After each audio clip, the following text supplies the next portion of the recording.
Hi guys! Welcome to my vlog, Stories of Mama Niny. Today, let me introduce to you a vacuum cleaner para sa bed. So, para sa mga termites, mga alikabok, mga buhok, kung ano-ano mga small particles na pwedeng makuha sa bed, linens, mga ganon, mga kumot, unan, ayan. So, today, I'm going to remove the bed sheet para mapalitan ko siya. So, we have the bed cover and yung protector, foam protector ba tawag dyan. Anyway, so, I bought this from, ilalagay ko na, nakalimutan ko, Style Plus, ilalagay ko nga yung pangalan ng brand at saka link, saka kung magkano. I'm sorry kung nakalimutan ko. Anyway, ayan siya, ayan.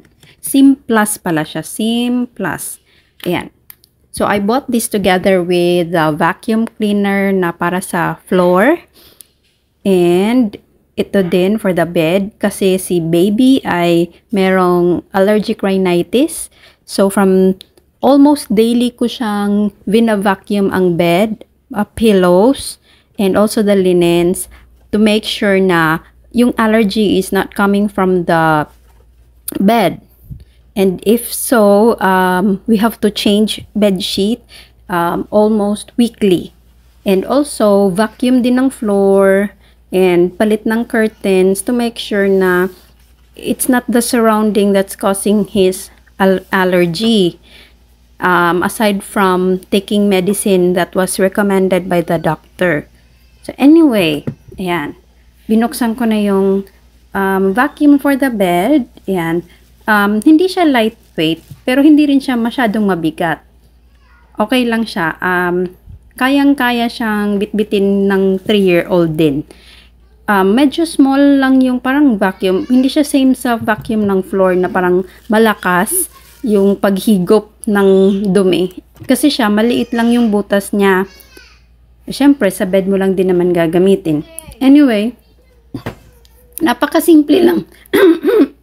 Excuse me. Napakasimple lang niya. Ikakabit mo lang. Wala nang ibang installation na gagawin kasi naka-install naman siya. It has small filter inside.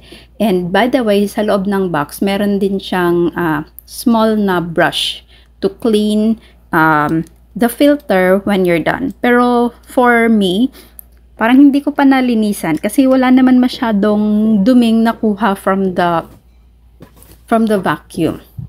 Ayan siya. Parang malaking plancha. May roller siya sa ibaba. Yan. Tsaka ayan, yun yung filter sa loob.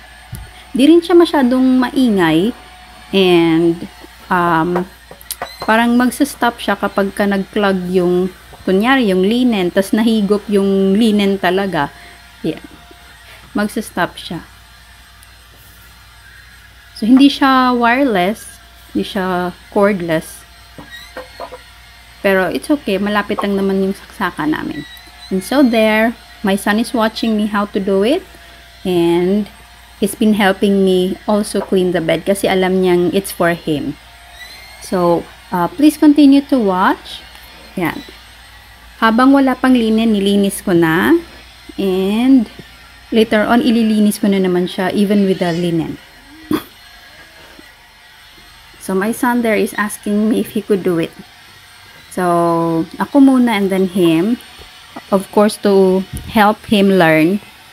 Help me clean as well.